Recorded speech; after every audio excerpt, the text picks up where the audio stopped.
Good afternoon, Kennesaw State. My name is Rio White, and I am here with Henry Higuita, hosting episode 5 of the Owl Hour Sports Show here on KSU Owl Radio. Our good friend Devon Delarm will be here shortly, but right now he's out of the office, so we will hope to see him soon. On today's episode, we have a wide variety of topics as usual.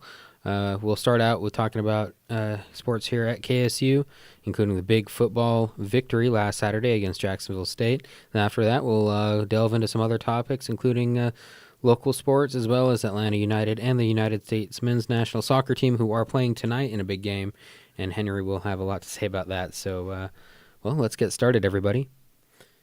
Alrighty. So, for Kennesaw State, a big week of sports. In all sports, a few victories, a few defeats, but the big one to talk about is the football game against Jacksonville State. The football team 31-6 victory against the higher-ranked Gamecocks. So depending on the poll you looked at, Jacksonville State was ranked anywhere from number 9 to number 17, while KSU was, I believe, number 20 to 22. But a big statement victory for Kennesaw State, who I think up to that point was feeling a little bit underappreciated in the polls. They probably wanted to be ranked a little bit higher than that. But two big victories in the last couple of weeks, Wofford and then now Jacksonville State. I think now KSU's football team should be getting the respect that they deserve. On both sides of the ball, they played really well. It was probably the most complete game of the season in that respect. Offensively, again, Xavier Shepard with a big game. He's becoming sort of the focal point of that offense, as was probably the plan from the beginning of the season, but he's really stepped up and done a nice job. And the defense as well, shutting out Jacksonville State for 3 quarters, and just a really, really impressive thing going on with that.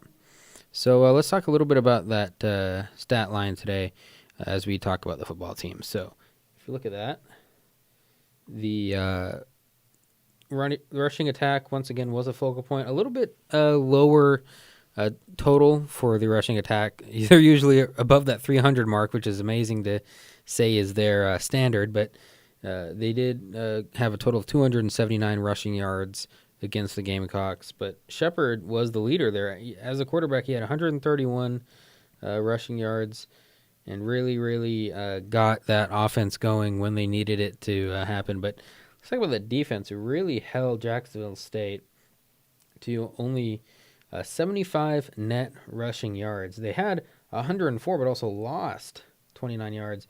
So a really, really good performance by that defense, which I think now is really starting to prove itself week by week as, getting back to that formidable place in the conference where it should be.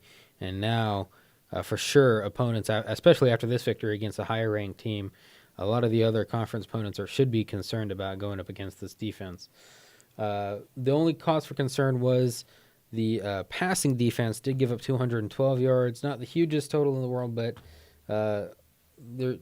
hopefully in the weeks to come, the defense will be able to look at that and say, okay, certainly didn't give up 300 yards, but also some room for improvement there. But clearly the standards are starting to shape up once again, those very high standards that this team has had for a long time, for many years. And now this team is really rekindling that old fire that they had in them from years past. Henry, any thoughts on the game? Yeah, I think at the beginning of the season, the main concern, and Coach Bohannon expressed this, was the defense. And it started off a little shaky. Won the first game, and then the second game wasn't so good. But then again, that was against Georgia Tech, and that was the second game of the season. So I think now that we're seeing the team adjust a little bit more, that we're seeing them get a little bit more comfortable, it's really helping them to get the confidence to just, perform better, especially at these higher levels. And I think it's a great time to start seeing that. They're going to go face Hampton now, and we'll see how they do. Yep, a big game, an away game against Hampton is going to be another game where the consistency is going to be a big question to be answered by KSU. Can they continue this momentum, not let up after a huge win against a ranked team? I think it's going to be really important for the team to really mentally be focused, of course, because oftentimes teams will sort of take a step back and not keep their foot on the gas after a big victory like this. So it'll be important for that mentality to really be there, because I think compared to previous years, the Owls are not as prohibitive favorites in the conference as they have been the last 3 years or so. I think now they're starting for the first time really since their first season of existence, are playing as true almost underdogs, even though in a lot of games they have been favored. But I think compared to years past where they showed so much domination against teams, I think now they're starting to regain that. They're starting to find that groove again and really get back in that swing of establishing themselves as the best team in the conference. And I think that's huge, not just from the numbers that we can see on the statistics sheets, but also just for the whole team morale in general, which, I think this team needs to be hungry. I mean, obviously they have that mantra on the team, EAT, right? That's their identity, and as it should be, both figuratively and literally. They need to really be hungry for those victories because of how tenacious they have been on both sides of the ball, especially offensively. I mean, it's well known that their rushing attack is one of the best in the FCS, but now, like we've said, defensively they're really starting to find that momentum. So I think that's really huge.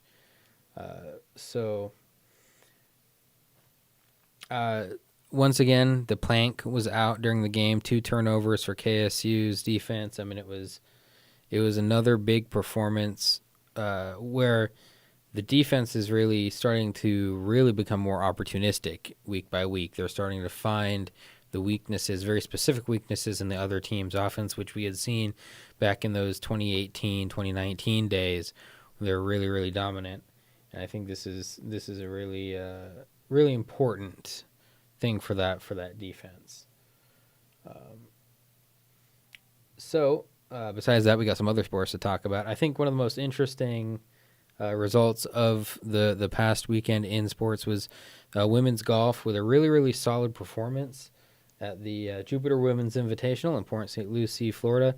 A second-place finish for the women's golf team with an aggregate score of 862 strokes. I had to kind of look at that small print right there. But this is a team that is becoming really strong. I think we mentioned them having like a fourth or fifth place finish a couple of weeks before that. But I really do think they have a very interesting roster with a lot of strong players. I think this is a team that should get a bit more appreciation, and hopefully they'll continue the momentum as the season goes on, because they do have a lot of strengths. And I think case in point is they only missed out on first place by 4 strokes, and that's over the course of 3 rounds. So to only be behind by 4 strokes after 3 full rounds is pretty impressive. And the top 2 finishers, both finishing on an aggregate of 213 strokes, were Cameron Nelson and Bella Kill, and they did a really good job. It's great to see the women's golf team really finding its identity there. The men's team did not play recently, but they will be playing October 18th and 19th here in Kennesaw at the Pine Tree Intercollegiate. So the men's team will continue their season as well. They had that 4th place finished at Western Carolina about 3 or 4 weeks ago. So it'll be interesting to see what they can do on home turf. That'll be a really interesting tournament for them. On the volleyball side, so I believe the newspaper had a good article about this, about the big volleyball victory against Liberty. Really a good statement victory for KSU, pretty much any way you slice it. It's something that I think they needed in a season that's really been up and down. I mean, again, it's a team that has a lot of strengths and is really trying to find consistency, trying to find repetition in terms of their winning. And they beat Liberty 25-18, 25-19, 25-21. Really good stuff. Laura Chastang once again led the way in kills with 14. So it's important for KSU to be able to really improve itself in volleyball, because it's a team that has historically been very successful, as we've said.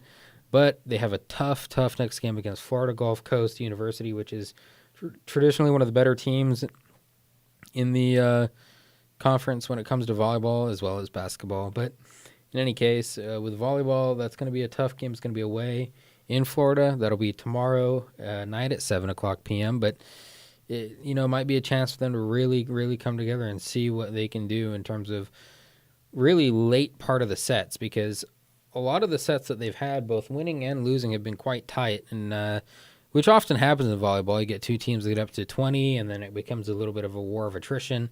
But I think if KSU, again, it's all about finishing in that last set or the last phases of a set, they can really get themselves a nice victory against FGCU. We'll have to see. The soccer team had 2 games, a win and a loss, but I think focusing on a very dramatic victory would be nice right now against Central Arkansas. They had a 4-3 victory.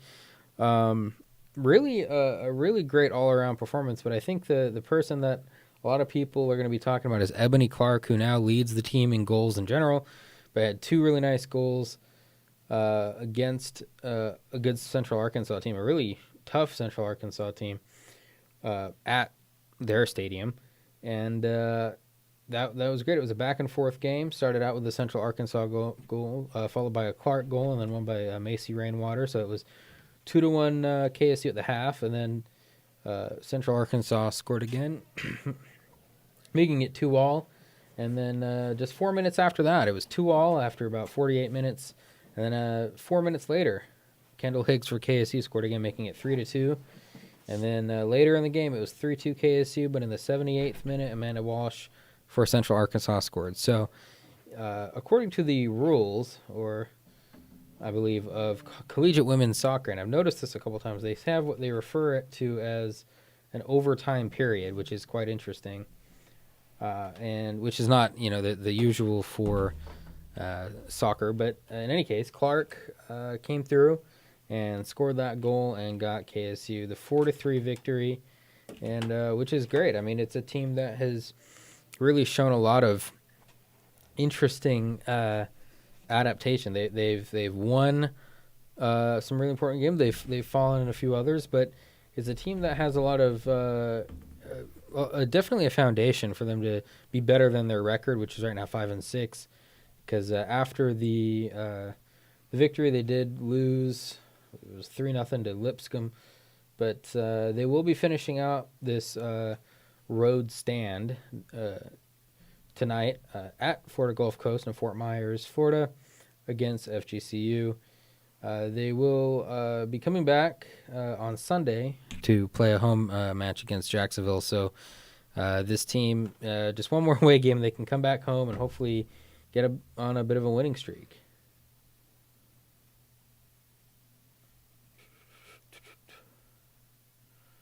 All right, and I think now we can start talking about all the other sports that are around here.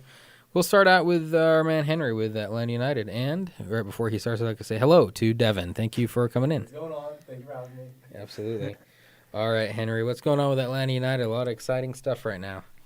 Yeah. So the playoff race is only intensifying. Yeah. So last week we talked a little bit about how Atlanta United could end up really anywhere from from third place to eighth place in the East, just because that playoff race is so close. And I said, with the right circumstances, Atlanta United could finish third. Everything went horribly wrong, and Atlanta United ended in eighth. Atlanta United fell to Montreal 2-1, and pretty much everything else just bombed. Orlando beat DC. Somehow in the last minute, Daryl DK goal, that craziness erupted over there. A tie would have been the ideal scenario. I think Philadelphia won. Just a whole combination of results that were not ideal. So what happened in that game? Basically, it was a combination of players sort of feeling uncomfortable at times, I think, and at the same time, I think it's a little bit of bad luck.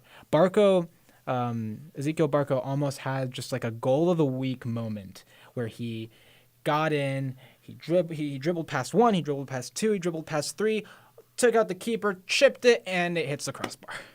So very, very unlucky there. And Montreal, the two goals that they managed to pick up were from, one of them was a penalty. Just a necessary tackle that had to be done, or else it was going to be a goal anyways. But a bad back pass from Alan Franco pretty much gave the ball to a Montreal forward, and then Kyoto stepped up to the penalty spot and sinked it for one of the goals, and then he actually picked up the second goal as well. Managed to dribble past get past the defense and put in a shot, which, it's unfortunate. The defense was a little bit unorganized there, and after the game, defender Anton Walks actually sent a tweet basically saying to the fans, I'm sorry. I feel like, I could have done more. I feel like I didn't play as well as I should have, and I love the team, I love the city, and I'm sorry for that. And that's kind of the stuff that you're like, he didn't have to do that, but it's nice that he did. It shows that he cares. It shows, that he's really working towards that. And I think one of the big problems of the back line is that recently we've been missing just some leadership, some sort of personality there. Basically, back then, it would either be Michael Parkhurst, he was the captain of Atlanta United before, and he held the defense solid. He was very good at sort of reorganizing the team after some sort of a play. And then it would also be, after Parkhurst retired, Jeff Lorenowitz. And because, he was big, he was a veteran with the team, he was one of the original players, very well respected, very very big, and just a great dude. And he also retired very recently. I think he retired after the 2019 season, 2020. And after that, there hasn't really been sort of a defined sort of leader in that defense. The closest thing would probably be Brad Guzan, the goalkeeper. But obviously you want someone who is up there with the defensive line, basically saying, okay, guys, remember to come back, to go forward, support the attack, to keep on your mark, stuff like that. That's kind of the stuff you need to organize a defense, to keep them together. Maybe some of that could have avoided at least one of the goals from Montreal, maybe both of them. And then we'd be talking about a sort of different game week for Atlanta United. Some other things I'd like to mention. Araujo had a good link-up play with Jake Mulroney for the sole Atlanta United goal. Very good pass into Mulroney, and then he, of course, puts it in the back of the net. Very good job from them. Marcelino Moreno missed the game due to personal reasons. Still don't have details on that, but and we don't know if he's going to be out for the next game at Toronto. They have a week to sort of get that settled, and then hopefully we'll see him back. He's always a good presence up in the attacking third. He's really good with the ball, as we saw against DC, and he's really good at putting in good passes for goal. Some other stuff. Joseph appears to have to have not felt really well at the end of the first half of that game against Montreal. Like 10 minutes before the end of the half, you could notice him sort of start to walk, sort of limp a little bit, not move as much as he would normally. And I guess this was kind of expected. He is coming off a recent injury. They did say he was day-to-day. I was actually surprised to see that he was going to play against Montreal just because of that. They said he was day-to-day, and I assumed they weren't going to force it. But he played. It didn't turn out too well, so they subbed him off. Araujo came in, and good thing he did because he was able to helped them grab the first and only goal they scored. But Joseph's injury kind of raises a few questions. Specifically, how long is he going to be out? Is he ever going to get back to that level? And my personal take on this, I don't think we're going to see Joseph from 2018 again. That was just his peak moment. That was his he hit a point where he was just the best striker in the league. And then that injury, obviously you don't come back from that. You don't get back to that same level, I don't think. And while he is a great option to have, while he is a great player, and yes, he just got his 100 goals with Atlanta United, that's awesome. And while yes, he's still well respected and all, I think Atlanta United needs to find some more reliable striker options. There's some good options coming up from Atlanta United too. You've got Jackson Conway plays there, and he's a great option. You've also got options in Darwin Mateus. You've got good options in Amadou Diop. They're good options, and they're coming up from the twos, which is kind of what you want to be seeing. So that's one place they could get him. They could also look for a potential transfer in the next window. Obviously, that's not going to happen now because the window's closed, but at the end of the season, that could be an option for them. I think they need one because right now, if you were to list the strikers on the team, Joseph, Conway, and Chol, and then Kubo Torres, not ideal. I mean, Chol and Machop Chol and Jackson Conway, they're good, but they need some polishing, I think. You need someone who can step in for Joseph when he's having one of those days, when he is not okay. Because right now, he got an MRI earlier this week, and there's still the question of what if he needs surgery? What if he's going to be out potentially for a longer term, 1 month, 2 months? What if he misses the playoffs? That's a big deal, and I don't know if Atlanta can continue to just rely on Joseph Martinez to be their striker. So, anyways, let's move on from the. It's a difficult situation because they need some depth. They need a little more.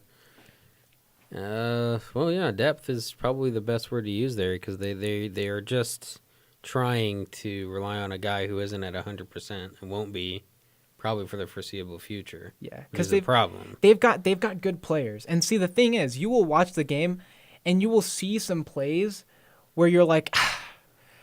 This was 2018. Joseph, he would have buried that. He would have absolutely gotten it. So, I mean, I'm not saying that Joseph's not a good player anymore or that he won't be a good player. I'm just saying that they need sort of a fallback option, just sort of the break glass in case of emergency, because you know that Joseph might not be able to play as much as he has before. Anyway, the next game Atlanta United will play will be against Toronto in Toronto. It's an away game. And they've got that's right after the international break. So it's next Saturday, not this Saturday. Speaking of call-ups, George Bello, Miles Robinson are being called up for the U.S. men's national team, which play tonight. A little bit more on that later. And Ronald Hernandez being called up to the Venezuelan national team. Surprise, Joseph is not being called. He actually mentioned in the press conference that he probably wasn't feeling well, obviously with the injury and all. So he's not going to be with the Venezuelan national team. And in terms of what could happen, Atlanta United is currently 8th, so outside the playoff line, but they are still within striking distance to get into 4th or 5th spot. They could theoretically also move up to 3rd place, but I've learned from previous weeks that I should not continue to talk about where Atlanta could be because that doesn't turn out too well. So, with good results, Atlanta could climb back in there. It's still a very, very tight race. Nothing is settled, but one thing is settled in the Eastern Conference, and that is that New England Revolution have secured the top spot in the East. They have guaranteed it now that now that Nashville, I think, tied with, was it Chicago, I think? One of those teams. But the tie basically means that Nashville, second place, has no way of catching up to New England. They are for sure in first, and that means they've got a round one bye in the playoffs, and that they will pretty much play all of their playoff games at home. Huge advantage there. And, I think it's time we talk about the big exciting thing that's going to happen tonight. U.S. men's national team taking on Jamaica. Let's go. I've never felt so much more national pride. Let's do it. Yeah. So basically now we are starting the run of 3 games this week.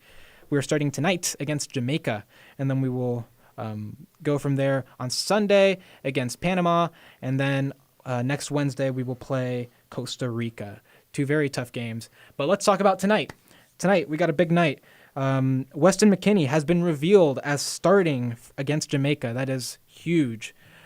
He was suspended prior because of some issues with breaking COVID protocol and stuff like that. But he's back, and we'll see what he does. No Christian Pulisic, no Gio Reyna. They are out due to injuries. But the U.S. still has some solid options up front in Ricardo Pepi, who had a stellar debut. Aronson also had a very good game that time against I think it was Honduras that they played. They did a really good job.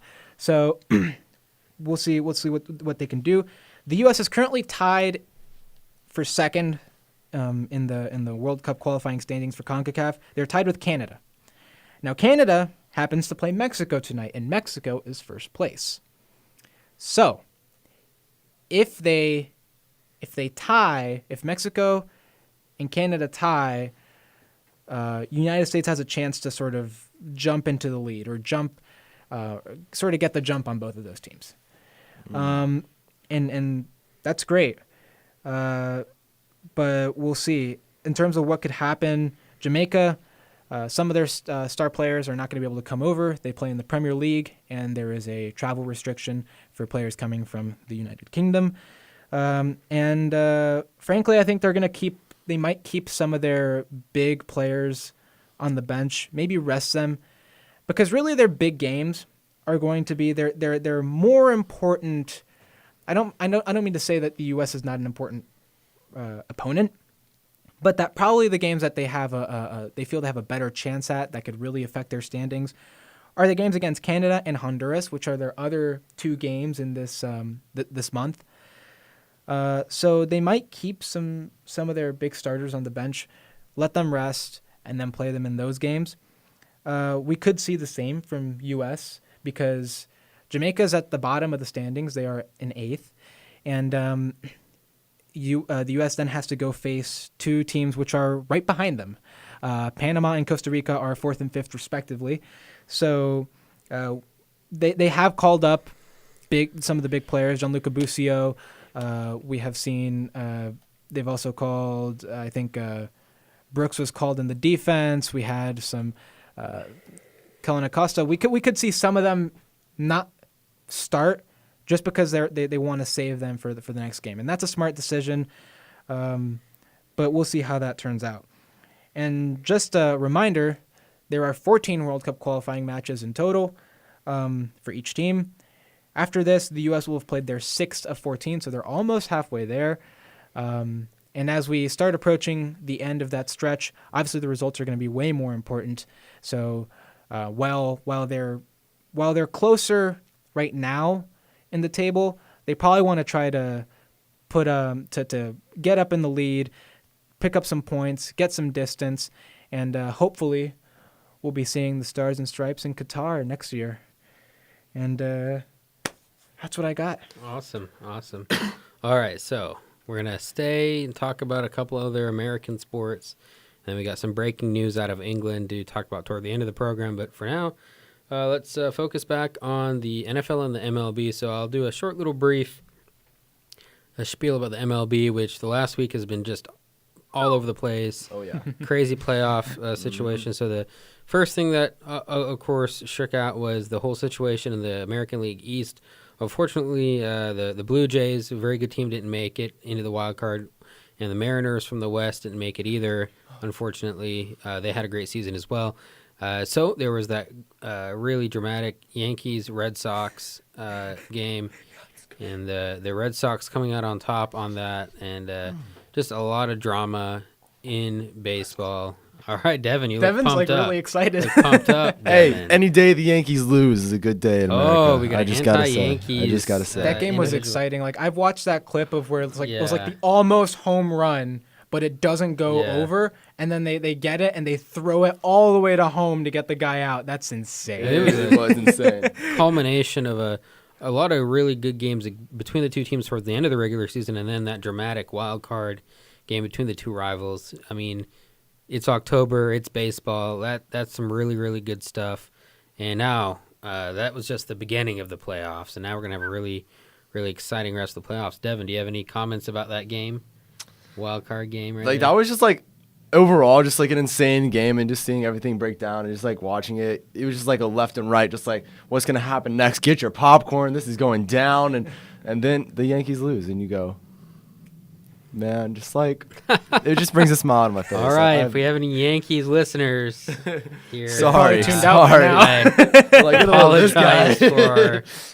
Yes, but and another one, of course, the Cardinals-Dodgers game, another really exciting, right? The walk-off by the Dodgers there, which, of course, it would have been quite bizarre if the Dodgers didn't make it past the wild card after having over 100 wins. That would have been not exactly the best look for them. But now we can all look forward to a really exciting playoffs and see which team can come out on top.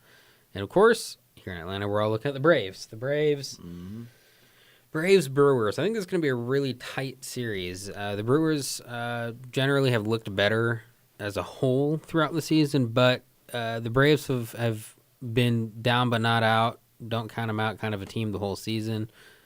Bend but won't break kind of a thing. And that may, when it comes to playoffs and you have these clutch moments, if they can find that ability to not, back down against a talented Brewers team, they have a chance. But the Brewers do have a lot of depth, a lot of talent, and that will be really exciting. Another really exciting one, White Sox Astros. Now, the White Sox have been a team that I think a lot of teams thought last year was going to have their breakout year, and now they've done it.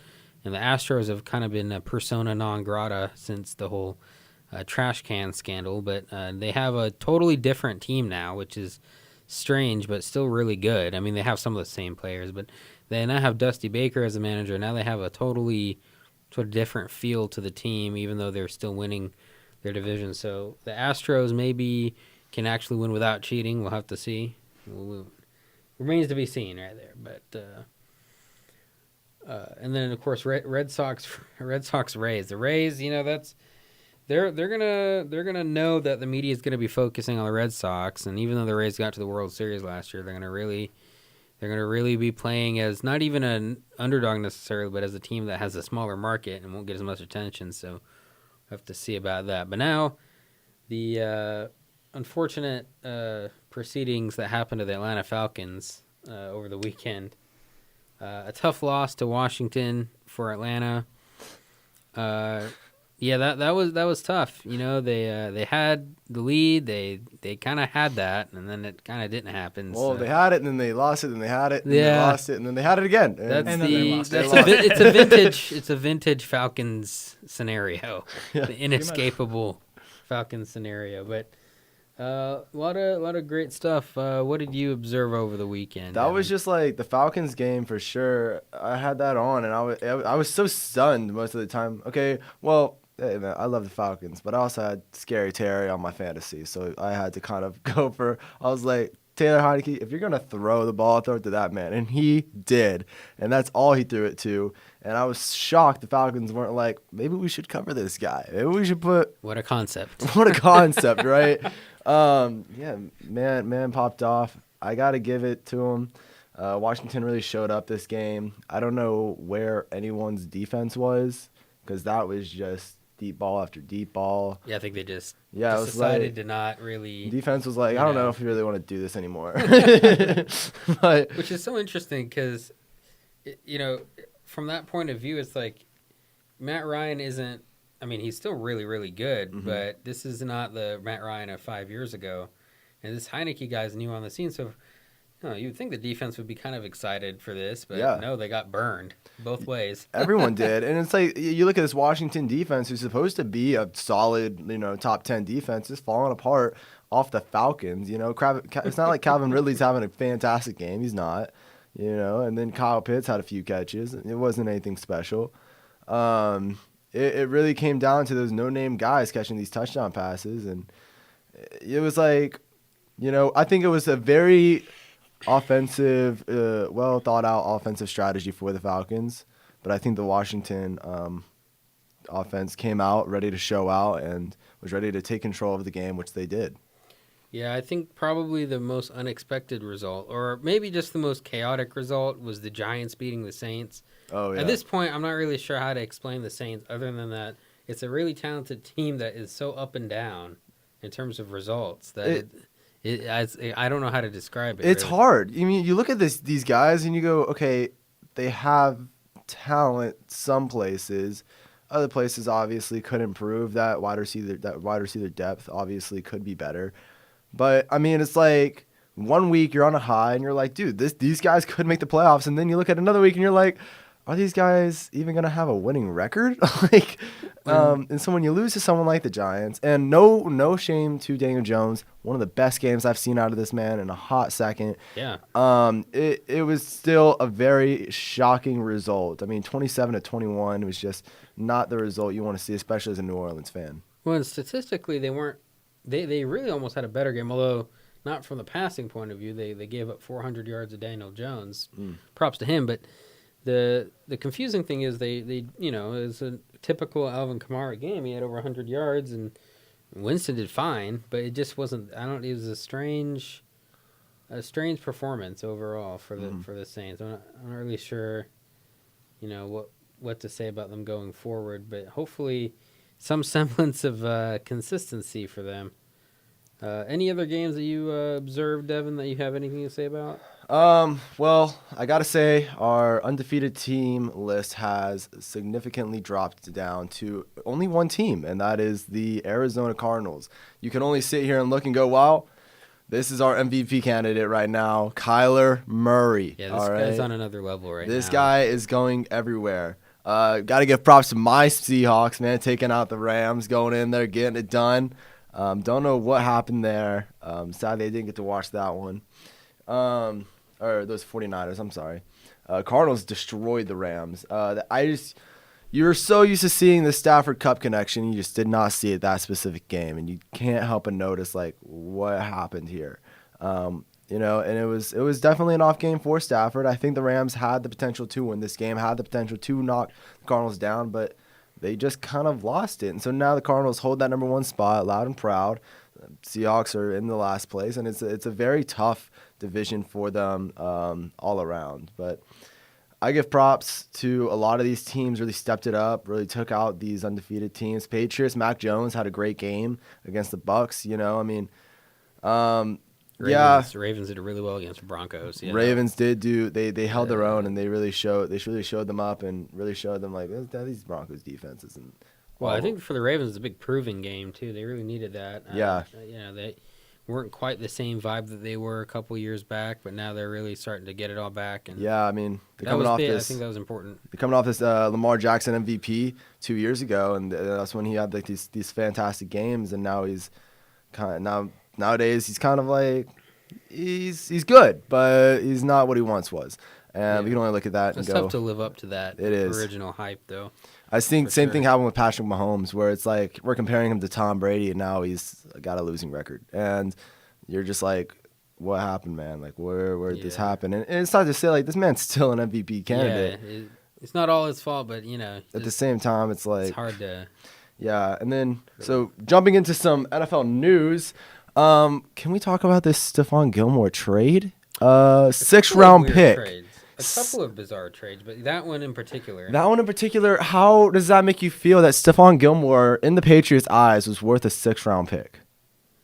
I don't really know like what the whole issue with valuation is right now, or if the Patriots just weren't. Yeah, it's really hard to explain these things because I don't know enough about the business end of things in football. Yeah. But personally, based on performance, I would think he's worth more than that. You would say he is worth more than that, and But- there was news earlier on during the day when this was going on. The news media was everywhere. I was checking the sources. I was looking at everything, and I mean, he was originally going to get released by the Patriots. Cap space just wasn't worth it. When you have someone like J.C. Jackson, you got the depth. I mean, you don't need 2 top 5 corners. I'm not gonna pay 2 top 5 corners. I mean, I get it. So they were gonna release him, and I guess in the eyes of some, I did kind of see some arguments that were being made in the Patriots' favor of, well, I mean, if they were gonna release him, might as well get something for him, And it sounds like you got it. Bill Belichick, widely considered one of the best coaches of all time. If he sees something wrong with Stephon Gilmore and he's willing to give him up for that little, there has to be something else we're not seeing. There has to be something else that's going on that isn't going well. So, with that being said, obviously they could have gotten more for Stephon Gilmore. I think everybody sees that. But with the situation at hand and with everything that's going on, maybe some stuff behind the scenes we don't see, getting a 6th round might have been worth it. Yeah, the other one that I just noticed was Jalen Smith of the Cowboys. Yes. Released. They say they were trying to trade him and they just didn't have anybody who wanted him, which is strange. So now he's on the Packers, I believe. Yeah, he signed with the Packers. So that's another kind of an odd head-scratching thing. I mean, obviously, on one hand, you do have to take into consideration the cap space. And in this case, somebody coming off a COVID-19 list and they needed to move somebody on the roster. But sometimes it's interesting who they choose in these scenarios to let go. For sure. And the priorities are kind of, I mean, they're difficult. Yeah, sure. I know. And it's for sure difficult priorities, but you do have to look at the team and you have to go, well, I mean, yes, they do have this linebacker depth. They have Landon Vaseresh. They have Micah Parsons. I mean, they have that linebacker depth. There's no reason to have that many solid, talented linebackers who want that much money. And I understand that. But at the same time, it's like Jalen Smith is kind of a key player on your defense. It must be kind of tough for, I guess, the executives or whoever's in charge of making the financial decisions to, you don't want to upset the fan base, but you still got to keep the books afloat. So it's not easy, but sometimes these crazy things happen where the good players are no longer on the team. For sure. And there was a report that came out where apparently Jalen Smith had given Dan Quinn, defensive coordinator for the Dallas Cowboys now, former head coach for the Atlanta Falcons, he gave him a note basically to read to the whole defensive locker room and telling them that they did have something special going on, and he is saddened to not be a part of it anymore, but he hopes that they do kind of go in a good direction. And I think with Jalen Smith on the Packers, it's really going to improve their defense. Pick them up on fantasy if you need to. But just overall, you could tell he did step up. Obviously, I'm sure he took it like how he should have taken it, and I think these Cowboys really do, like he said, have something special going on. And I think with Trevon Diggs, yet again, another game where he has an interception too, they do have something kind of going on. They do have something going. And if this defense keeps up and this offense learns to almost step it up, they do have potential to go a very long way. They did take the Panthers off their undefeated hierarchy here. But that's all I got to say about the Cowboys. That's for sure. All right, so that was our NFL news of the day. Thank you so much, Devon. Of course. And now we're going to move on to the late-breaking news from England in the Premier League. Just announced today. I think it was about, let's see what time it was. It was at 12:25 p.m., so this is pretty fresh. Newcastle United Football Club were purchased by a three-tiered consortium, led by Saudi Arabian's Public Investment Fund for £305 million from the previous owner, Mike Ashley. This is huge because the Saudi Arabians have a lot of money. And when I say three-tier, there are actually now three principal owners of Newcastle You have the PIF, the Public Investment Fund, PCP Capital Partners, including the most notable individuals, Amanda Stavely, and I'll get back to her in a second, and then the Reuben Brothers Sports and Media Group. So this is huge because the amount of money that we're talking about here, not only for the sale of the club, but the amount of money that these people have are in the billions. We're talking about a team that may, and we have to substantiate these claims at some point, but reports are it is possible at this point that they may have as much or more money than the Manchester City and Sheikh Mansour and that club.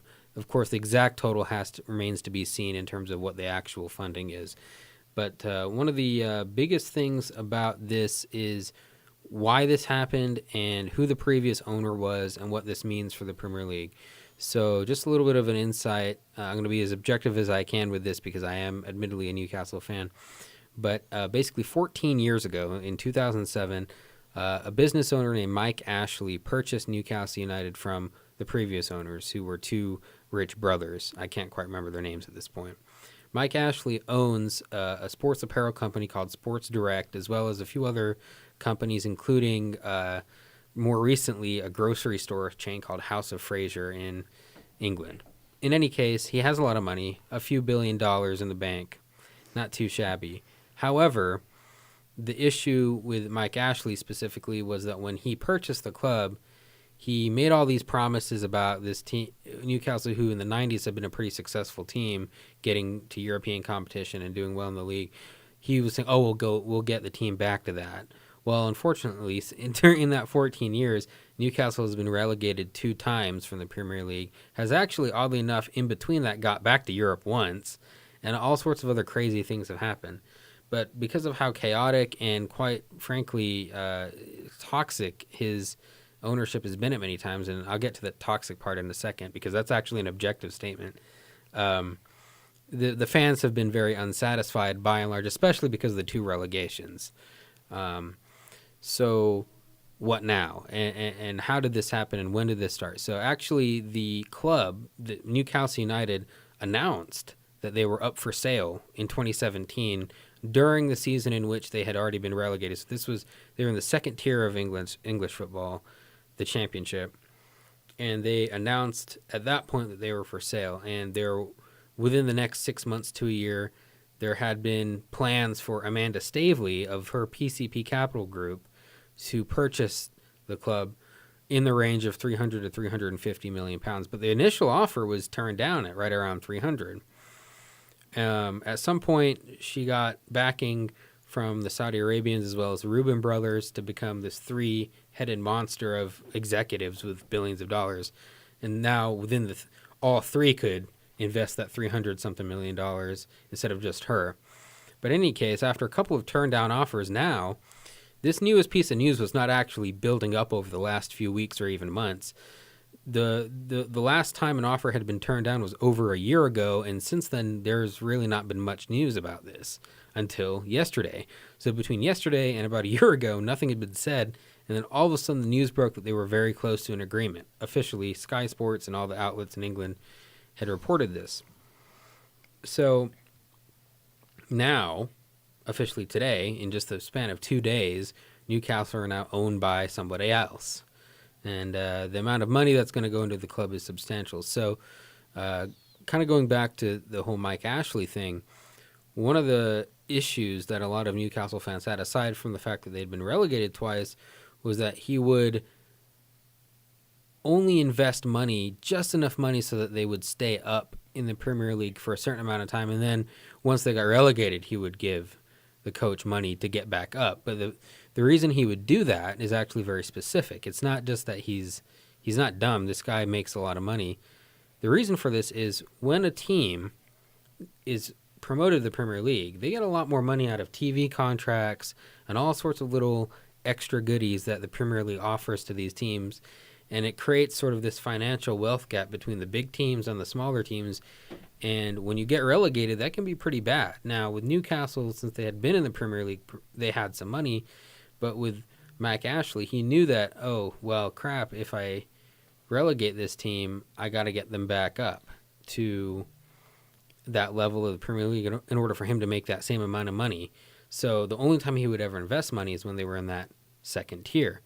Well, that's one thing. But really what made it kind of a toxic environment was an incident that happened in 2015 or perhaps late 2014.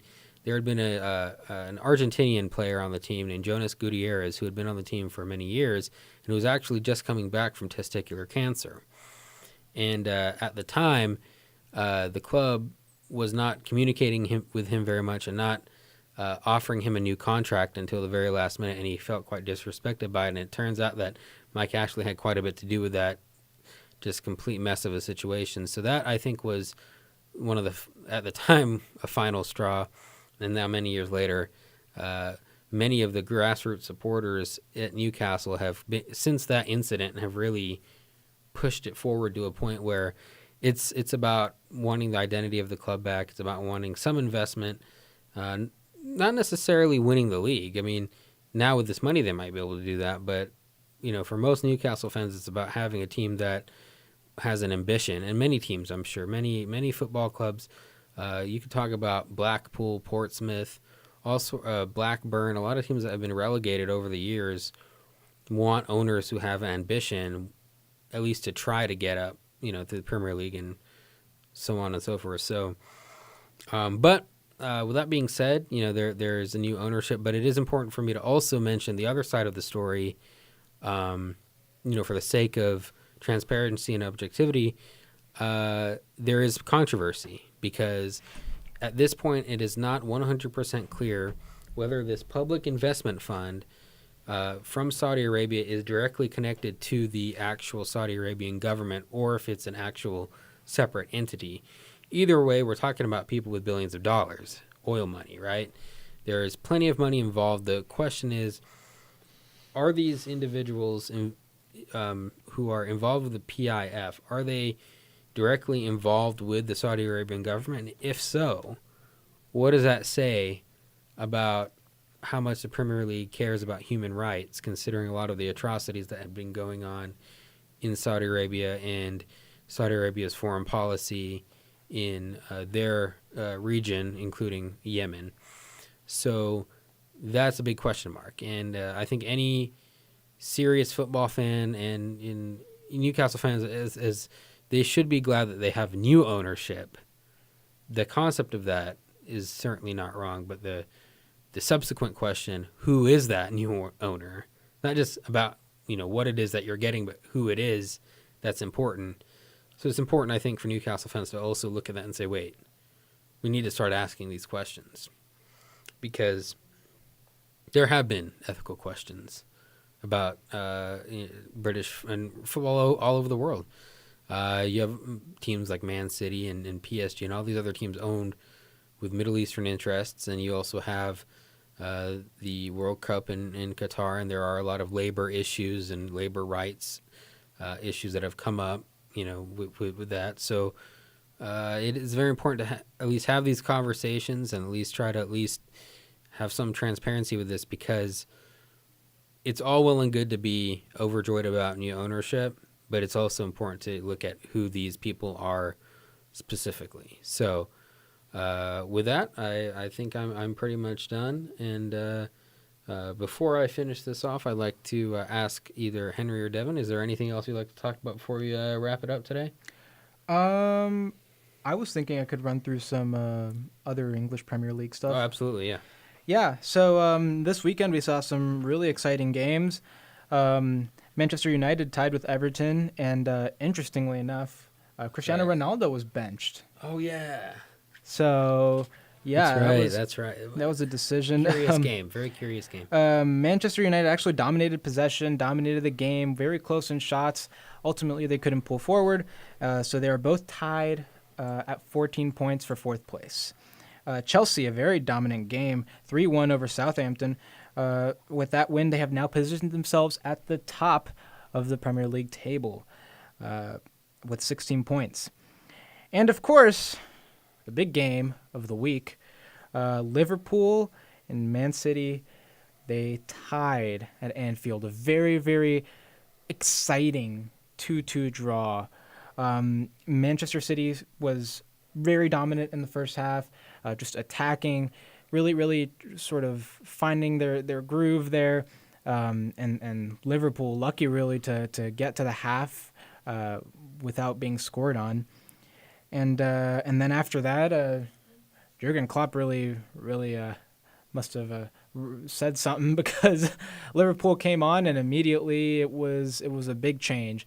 Liverpool started taking more of the initiative, started really going and being more outgoing on the attack, and ultimately it paid off.